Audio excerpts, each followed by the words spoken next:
ಏನಾಯ್ತು ಭಾಗ್ಯ? ನಿನಗ್ ಸಂತೋಷ ಆದ್ರೆ ನನಗ್ ಹೇಳ್ತೀಯಾ? ನೋವು ಹೇಳ್ಕೊಳಲ್ವಾ? ನೀನ್ ನೋವನ್ನ ಹಂಚ್ಕೊಳಕ್ಕೆ ನಾನು ಸರಿಯಾದ ವ್ಯಕ್ತಿ ಅಲ್ವಾ? ಚೇಚೆ, ಹಾಗೇನಿಲ್ಲ ರೀ. ಮತ್ತೆ ಹೇಳ್ಬೋದಲ್ವಾ?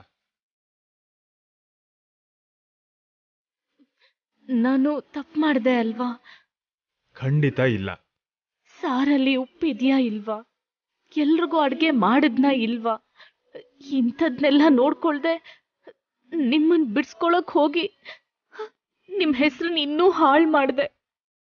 ಹೌದು, ಕರೆಕ್ಟ್.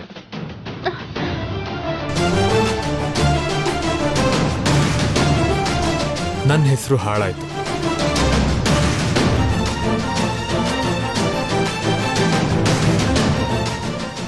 ಇದಕ್ ಮುಂಚೆ ಎಲ್ರು ಭಾಗ್ಯಂಗೆ ಒಳ್ಳೆ ಗಂಡ ಸಿಕ್ತಾ, ಭಾಗ್ಯಂಗೆ ಒಳ್ಳೆ ಗಂಡ ಸಿಕ್ತಾ ಅನ್ಕೋತಿದ್ರು. ಆದ್ರೆ ಈಗ ಮಿತ್ರಾಗ ಒಳ್ಳೆ ಹೆಂಡತಿ ಸಿಕ್ಕಿದಾಳೆ, ಮಿತ್ರಾಗೋಸ್ಕರ ಏನ್ ಬೇಕಾದ್ರೂ ಮಾಡೋ ಹೆಂಡತಿ ಸಿಕ್ಕಿದಾಳೆ ಅಂತ ಎಲ್ರು ನಿನ್ನನ್ನೇ ಹೊಗಳ್ತಿದ್ದಾರೆ. ಅಂದ್ರೆ ನನ್ನ ಹೆಸರು ಹಾಳಾದಂಗೆ. ಇಷ್ಟು ದಿನ ನಾನ್ ನಿನಗ್ ಸಿಕ್ಕಿದ್ದು ನನ್ನ ಅದೃಷ್ಟ ಅಂತಿದ್ರು. ಈಗ ನೀನು ನನಗ್ ಸಿಕ್ಕಿದ್ದು ನನ್ನ ಅದೃಷ್ಟ ಅನ್ಕೋತಾರೆ. ಹಾಗ್ಯಾಕೆ ಹೇಳ್ತೀರಾ ರೀ? ನೀವೆಲ್ಲಿ ನಾನೆಲ್ಲಿ? ನೀವಂದ್ರೆ ಆಕಾಶ, ನಾನು ನೆಲ. ಇಬ್ರಿಗೂ ತುಂಬಾ ವ್ಯತ್ಯಾಸ ಇದೆ. ಇವತ್ತು ಈ ಆಕಾಶಕ್ಕೋಸ್ಕರನೇ ಈ ನೆಲ ಒದ್ದಾಡಿದ್ದು. ಆ ಆಕಾಶಕ್ಕೆ ಗಾಯ ಆದಾಗ ಯಾವ ನಕ್ಷತ್ರನೂ ಮಾಡ್ದಿರೋಂಥ ಸಾಹಸನ ಈ ನೆಲನೇ ಅಲ್ವಾ ಮಾಡಿದ್ದು? ನನಗ್ ಸಮಾಧಾನ ಮಾಡೋಕೆ ನೀವು ಸುಳ್ಳು ಹೇಳ್ತಿದ್ದೀರಾ ಅಲ್ವಾ? ಸುಳ್ಳ? ಆಕಾಶ ಮುರಿದು ನೆಲದ ಮೇಲೆ ಬಿದ್ರು ಸುಳ್ಳು ಹೇಳಲ್ಲ, ಗೊತ್ತಾ?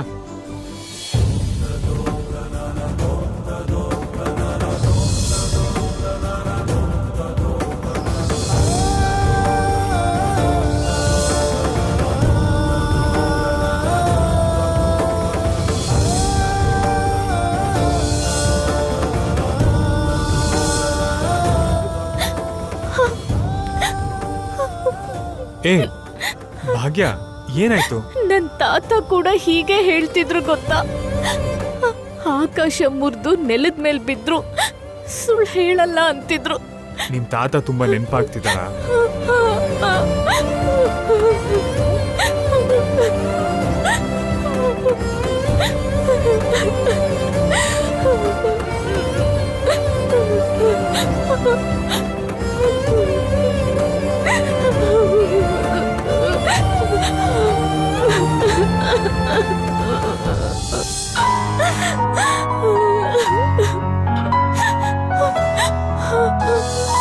ಆದ್ರೆ ಅತ್ಗೆ ಅಣ್ಣಂಗೋಸ್ಕರ ಒಂದ್ ಹೆಜ್ಜೆ ಮುಂದೆ ಇಟ್ರು. ತನಗೆ ಯಾವುದೇ ಸಪೋರ್ಟ್ ಇಲ್ಲದೆ ಹೋದ್ರು ಕೂಡ ಅಣ್ಣಂಗೋಸ್ಕರ ಏನಾದ್ರೂ ಮಾಡಬೇಕು ಅನ್ನೋ ಆಸೆಯಿಂದ ಹೋದ್ರು.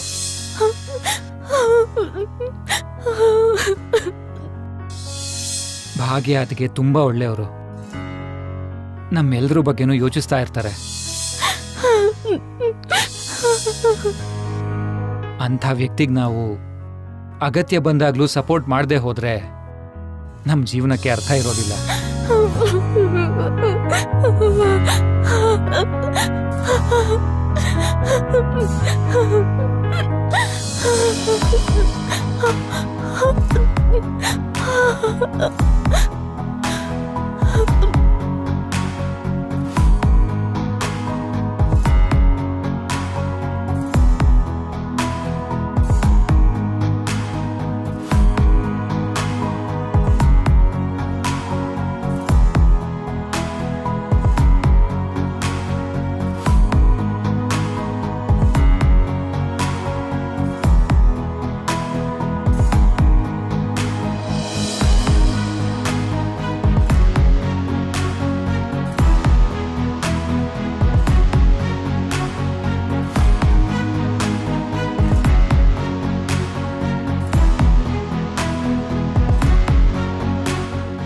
ನೀನ್ ಹೀಗೆ ಅಳ್ತಿದ್ರೆ ನಿನ್ನ ನೋಡಿ ಮೇಲಿರೋ ತಾತ ಕೂಡ ಅಳ್ತಾರಲ್ವಾ?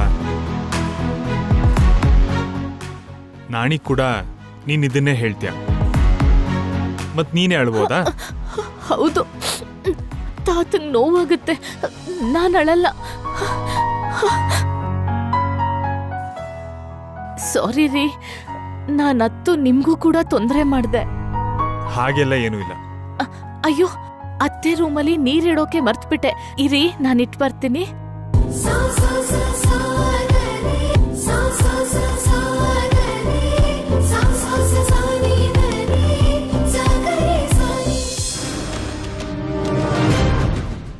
ಭಾಗ್ಯ ಮಾಡಿರೋ ಕೆಲಸ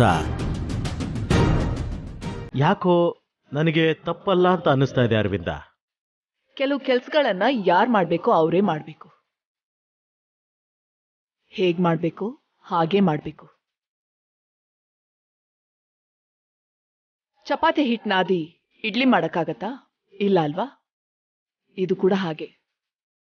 ಮಾಡ್ಬೇಕು ಅನ್ನೋ ಆತ್ರ ಎಲ್ಲರಲ್ಲೂ ಇರತ್ತೆ. ಮಾಡಕ್ ಬೇಕಾಗಿರೋ ಸಾಮರ್ಥ್ಯ ಇದೆಯೋ ಇಲ್ವೋ ಅಂತ ನೋಡ್ಕೋಬೇಕು. ಹಾಗಾದ್ರೆ ಅವಳು ಮಾಡಿದ್ದು ತಪ್ಪು ಅಂತ ಹೇಳ್ತೀಯಾ? ಇನ್ನೂ ನನ್ನ ಈ ಪ್ರಶ್ನೆ ಕೇಳ್ತಾ ಇದ್ದೀರಲ್ಲ, ನಿಮ್ ತಲೆ ಕೆಲಸ ಮಾಡ್ತಾ ಇದೆಯೋ ಇಲ್ವೋ ಅಂತ ನಂಗೆ ಸಂದೇಹ ಆಗ್ತಿದೆ. ಮೊದಲು ನಿಮ್ ತಲೆಗೆ ಸ್ವಲ್ಪ ಕೆಲಸ ಕೊಡಿ, ಆಮೇಲೆ ನನ್ನ ಹತ್ರ ಪ್ರಶ್ನೆ ಕೇಳಿ.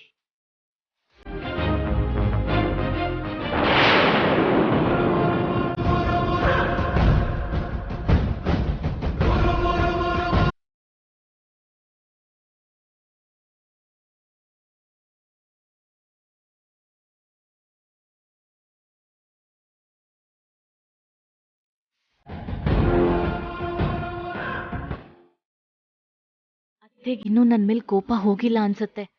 ಅದಕ್ಕೆ ಮಾವನ್ ಹತ್ರ ಹೀಗೆಲ್ಲ ಮಾತಾಡ್ತಿದ್ರು. ಏನಮ್ಮ, ಏನಾದ್ರೂ ಹೇಳೋದಿತ್ತಾ? ಏನಿಲ್ಲ ಮಾವ, ಗುಡ್ ನೈಟ್. ಓಕೆ.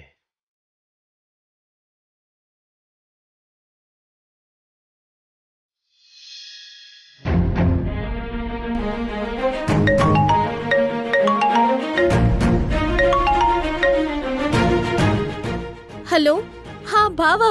ಜಾನ್ವಿ, ಹೇಳು. ಟಿವಿ ನೋಡಿದ್ವಿ ಭಾವ, ಅವರೆಲ್ರೂ ನಿಮ್ ಬಗ್ಗೆ ಮತ್ತೆ ಅಕ್ಕನ್ ಬಗ್ಗೆ ಯಾಕಾತರ ಮಾತಾಡ್ತಿದ್ದಾರೆ. ಹೇ ಜಾನು, ಅಳ್ತಾ ಇದೀಯಾ? ಆ ನ್ಯೂಸ್ ನೋಡ್ತಾ ಇದ್ರೆ ನನಗೆ ತುಂಬಾ ಭಯ ಆಗ್ತಿದೆ ಭಾವ. ಟಿವಿಲ್ ಬಂದ್ರೆ ಹೆದರ್ಕೋಬೇಕಾ? ಗೊತ್ತಿಲ್ಲ ಭಾವ, ಇಲ್ಲಿ ಎಲ್ರೂ ಏನೇನೋ ಹೇಳ್ತಾ ಇದ್ದಾರೆ. ಯಾರೇನಾದ್ರೂ ಹೇಳಿ, ನೀವು ಮಾತ್ರ ಅಳಬೇಡಿ, ಹೆದರ್ಬೇಡಿ. ಸರಿ ಭಾವ. ಅಕ್ಕ ಹೇಗಿದ್ದಾಳೆ? ತುಂಬಾ ಬೇಜಾರ್ ಮಾಡ್ಕೊಂಡಿದ್ದಾಳ? ನೋಡಿ, ನಿಮ್ಮ ಅಕ್ಕಂಗೆ ನಾನಿದ್ದೀನಿ.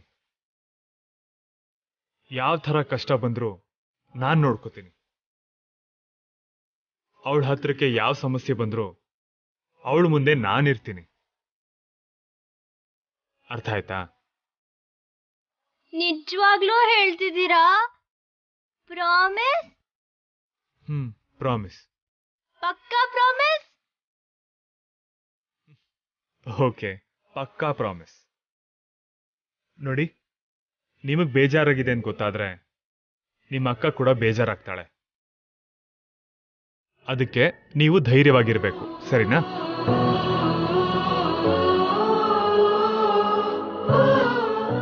ಸರಿ ಆಯ್ತು ಭಾವ. ಇದನ್ನೆಲ್ಲ ಮರ್ತು ನೆಮ್ಮದಿಯಾಗಿ ನಿದ್ದೆ ಮಾಡಿ.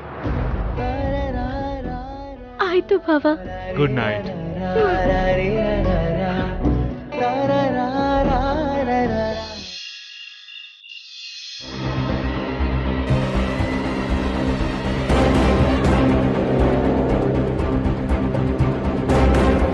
ಯಾರು ಕೂಡ ಏನು ಮಾಡಲಿಲ್ಲ.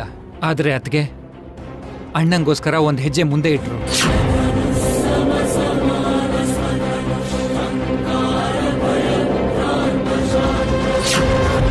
ಆದ್ರೆ ಒಂದ್ ವಿಷಯ ಮಾತ್ರ ನಿಜ, ಅತ್ಗೆ ಮಾಡಿರೋ ಈ ಪ್ರಯತ್ನನ ನಾವ್ಯಾರು ಮಾಡ್ಲಿಲ್ವಲ್ಲ ಅಂತ ನಮಗ್ ನಾಚಿಕೆ ಆಗ್ತದೆ.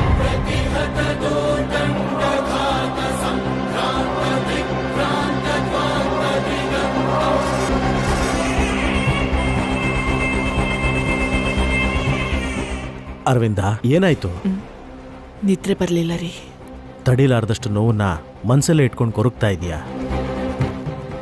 ಅದಕ್ಕೆ ನಿದ್ರೆ ಬರ್ತಾ ಇಲ್ಲ ಅಂತನ್ಸುತ್ತೆ. ಹೌದು ರೀ, ಮಿತ್ರನ್ಗೋಸ್ಕರ ಏನು ಮಾಡಕ್ಕಾಗಲ್ವಾ ಅನ್ನೋ ಆಲೋಚನೆ ನನ್ನ ಪ್ರತಿ ಕ್ಷಣ ಬೇಟೆ ಆಡ್ತಾ ಇದೆ. ಹೆತ್ತ ಮಗನಿಗೋಸ್ಕರ ಈ ರೀತಿ ಚಡಪಡಿಸೋದು ಸಹಜನೇ. ಮಿತ್ರನಿಗೋಸ್ಕರ ಯಾವುದೋ ಒಂದು ಉಪಾಯನ ಹುಡ್ಕೋಣ ಅರವಿಂದ. ನೀನ್ ಮಲ್ಕೋ. ನೆಮ್ಮದಿಯಾಗಿ ಮಲ್ಕೊಳ್ಳೋದಕ್ಕೆ ಪ್ರಯತ್ನ ಪಡ್ತಾ ಇದ್ದೀನಿ, ಆದ್ರೆ ಫಲಿತಾಂಶ ಇಲ್ಲ ರೀ. ಕಣ್ಣು ಮುಚ್ಕೊಂಡು ಮಲ್ಕೊಂಡ್ರೆ ಹಾಗೆ ಬರುತ್ತೆ. ಇಲ್ಲ ರೀ, ನನ್ನ ಮಗನ ಮೇಲೆ ಆಗಿರೋ ನಿಂದನೆ ಅವನಿಂದ ದೂರ ಹೋಗೋ ತನಕ ನಿದ್ರೆ ಬರಲ್ಲ. ನೀವು ಮಲ್ಕೊಳ್ಳಿ. ಮಿತ್ರ ಸುತ್ತ ಹುಟ್ಕೊಂಡಿರೋ ಮುಳ್ಳಿನಿಂದ ಹುಷಾರಾಗಿ ಅವನನ್ನ ಆಚೆ ಕರ್ಕೊಂಡು ಬರಬೇಕು.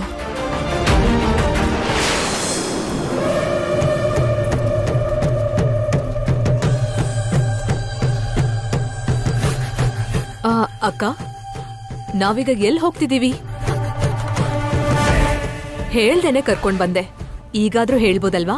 ವಿವೇಕ್ ನಿನ್ನೆ ಹೇಳಿದ್ರ ಬಗ್ಗೆ ಯೋಚನೆ ಮಾಡ್ತಾ ಇದ್ದೆ. ಅವನ್ ಸರಿಯಾಗೇ ಹೇಳಿದಾನೆ. ಮಿತ್ರಂಗೋಸ್ಕರ ನಾವ್ ಏನ್ ಮಾಡ್ತಾ ಇದೀವಿ? ಏನೋ ಒಂದ್ ಮಾಡಿದ್ರೇನೆ ಅಲ್ವಾ ಮಿತ್ರನ್ನ ಆಚೆ ಕರ್ಕೊಂಡ್ ಬರೋ ದಾರಿ ಕಾಣಿಸೋದು.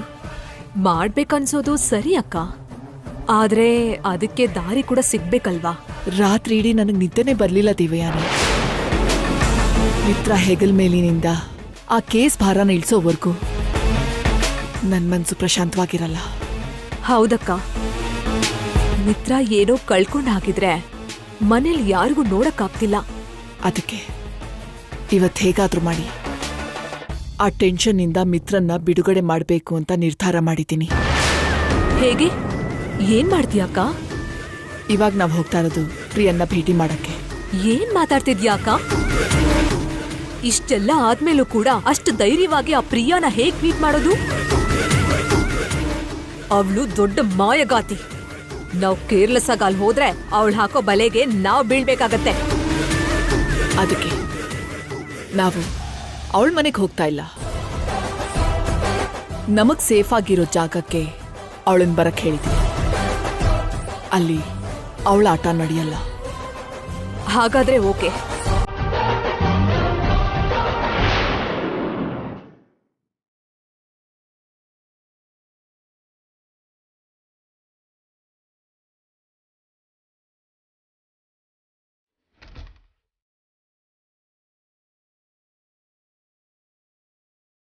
ಪಾಪ ಯೋಚನೆ ಮಾಡ್ತಾ ತುಂಬಾ ಲೇಟಾಗಿ ಮಲ್ಗಿರ್ಬೇಕು, ಅದಕ್ಕೆ ಎದ್ದಿಲ್ಲ.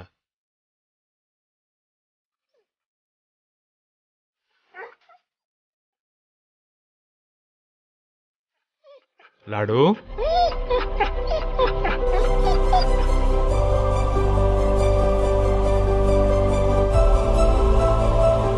ಭಾಗ್ಯ ದಿನ ನಾನು ಹೇಳೋದ್ರೊಳಗೆ ಕಾಫಿ ಮಾಡ್ಕೊಡ್ತಾಳೆ, ನಿನಗೆ ತಿನ್ನಕ್ ಕೊಡ್ತಾಳೆ, ಮನೇಲಿ ಎಲ್ಲ ಕೆಲ್ಸನೂ ಮಾಡಿಡ್ತಾಳೆ. ಇವತ್ ಹೀಗೆ ಸುಸ್ತಾಗಿ ಮಲಗಿದಾಳಂದ್ರೆ ಏನದ್ರ ಅರ್ಥ? Yes, you are right. ಇವತ್ ನಾವು ಭಾಗ್ಯಂಗೋಸ್ಕರ ಏನಾದ್ರೂ ಮಾಡ್ಬೇಕು. ಏನ್ ಮಾಡ್ಬೋದು? ಓ, ಹಾಗೆ ಮಾಡೋಣ ಅಂತೀಯಾ? ಸರಿ, ನೀನ್ ಹೇಳಿದ್ಯಲ್ಲ, ನಾನು ಮಾಡದೇ ಇರ್ತೀನಾ? ಸರಿ, ಬಾ.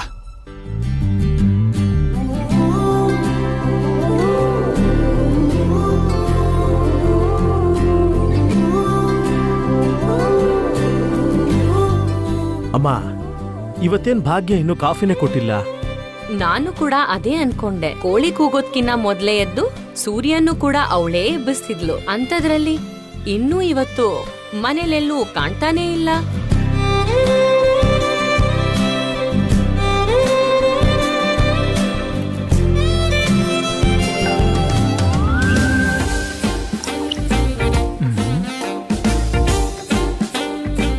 ದೊಡ್ಡಪ್ಪ, ಅಲ್ಲಿ ನೋಡಿ.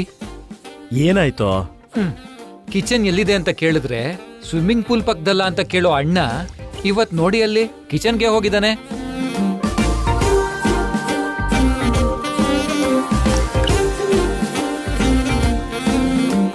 ನಿಜಾನೇ ಕಣೋ, ಏನೋ ವಿಷಯ? ಏನೋ ನನಗಾದ್ರೂ ಹೇಗ್ ಗೊತ್ತಾಗುತ್ತೆ? ಮಂತ್ರ ಹೇಳಿದ ತಕ್ಷಣ ಮಾಯ ದರ್ಪಣದ ಹಾಗೆ ಅಣ್ಣನ್ ಮನ್ಸಲ್ಲಿರೋ ವಿಷಯ ನನಗ್ ಗೊತ್ತಾಗತ್ತಾ? ನಾನು ಕೂಡ ನಿಮ್ ಹಾಗೆ ಆಡಿಯನ್ಸೇ ಅಲ್ವಾ?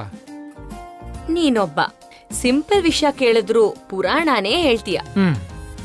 ಸರಿ ಅಜ್ಜಿ, ಮೊದ್ಲು ಅಣ್ಣ ಏನ್ ಮಾಡ್ತಾನೆ ಅಂತ ನೋಡೋಣ. ನಡೀರಿ. ಬನ್ನಿ ಬನ್ನಿ ಬನ್ನಿ ದೊಡ್ಡಪ್ಪ.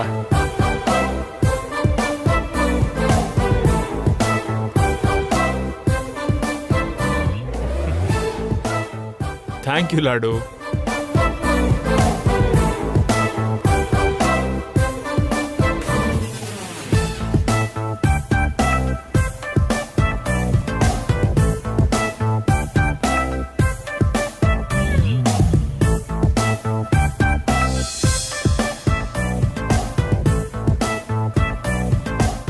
ಲಾಡು, ನೀನು ಕೂಡ ಬೌಲಲ್ಲಿ ಹಾಲು ಹಾಕಿದ್ದೀನಿ, ಹೋಗೋಣವಾ? ಬಾ.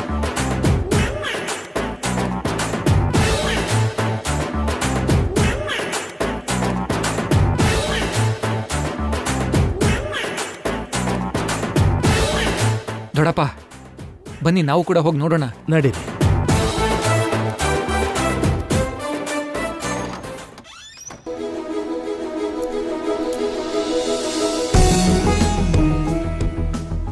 Come come come.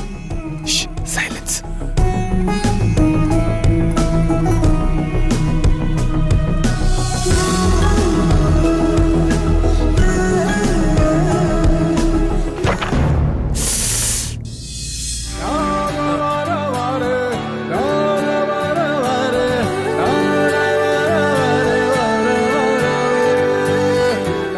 ಅಯ್ಯೋ, ಆಗ್ಲೇ ಎತ್ಬಿಟ್ರಾ?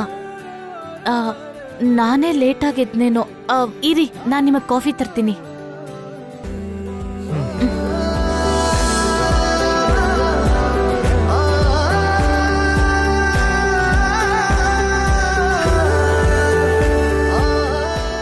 ಇವತ್ತು ನಿನಗೋಸ್ಕರ ನಾನೇ ಕಾಫಿ ಮಾಡಿ ತಂದಿದ್ದೀನಿ.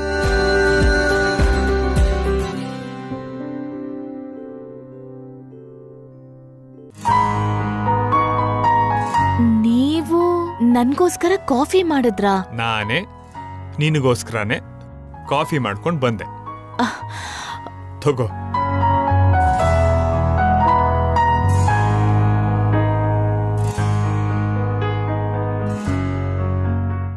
ಬೆಳಗ್ಗೆ ಕಾಫಿ ರೊಮ್ಯಾನ್ಸ್ ದೊಡ್ಡಪ್ಪ.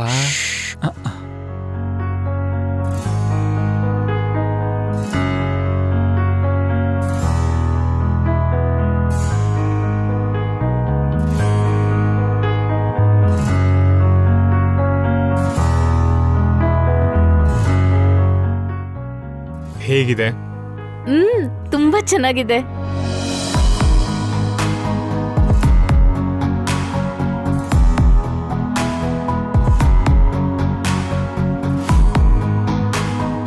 ಲಾಡು, ನಿನಗೂ ಹಾಲು ತಂದಿದ್ದೀನಿ, ಕುಡಿತ್ಯಾ?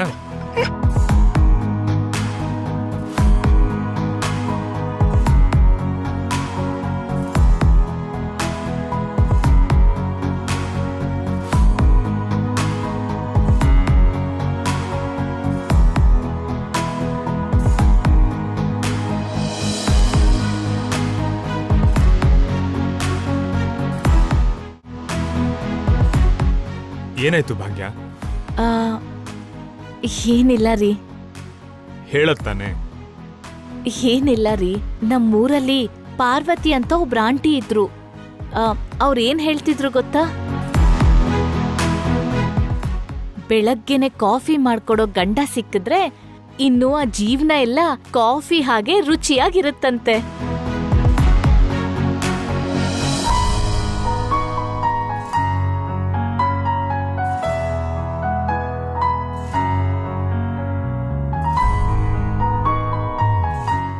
ಕಾಫಿ ಸ್ಟೋರಿ ಸಖತ್ತಾಗಿದೆ ಅಲ್ವಾ ದೊಡ್ಡಪ್ಪ? ಓಯ್ ಶ್.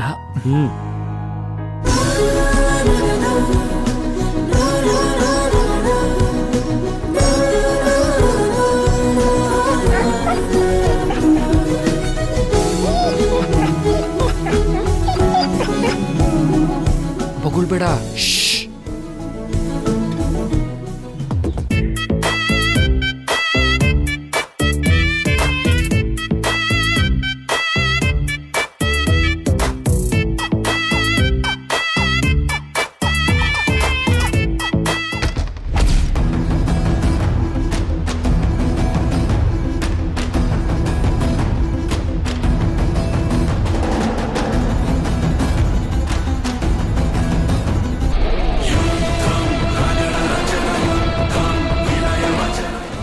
ಅದೇನ್ ಬೇಗ ಹೇಳಿ, ನಾನು ಹೋಗ್ಬೇಕು. ನಿನ್ನ ಅವಶ್ಯಕತೆ ನಮ್ಗಿದೆ ಅಲ್ವಾ, ಆವೇಶ ಪಡ್ಬೇಡ. ನೋಡು ಪ್ರಿಯಾ, ನನ್ನ ಮಗನ ಜೊತೆಗೆ ನಿನ್ ಬದುಕನ್ನು ಕೂಡ ಟಿವಿಲ್ ಬರೋ ಹಾಗೆ ಮಾಡ್ಕೊಂಡೆ. ನೀನ್ ಕೋಪ ಬಂದ್ ಮಾಡಿದ್ಯೋ ಅಥವಾ ಸಾಹಸ ಮಾಡ್ತಾ ಇದ್ದೀನಿ ಅನ್ಕೊಂಡ್ ಮಾಡಿದ್ಯೋ ಗೊತ್ತಿಲ್ಲ, ಆದ್ರೆ ನಿನ್ ಜೀವನನು ಸರ್ವನಾಶ ಮಾಡ್ಕೋತಿದ್ಯಾ. ಡ್ಯಾಮೇಜ್ ಆಗಿರೋ ನಿನ್ ಬದುಕನ್ನ ಸ್ವಲ್ಪ ದುಡ್ಡು ಕೊಟ್ಟು ರಿಪೇರಿ ಮಾಡೋಣ ಅಂತ ಅನ್ಕೊಂಡೆ. ನೀನೇನಂತೀಯಾ?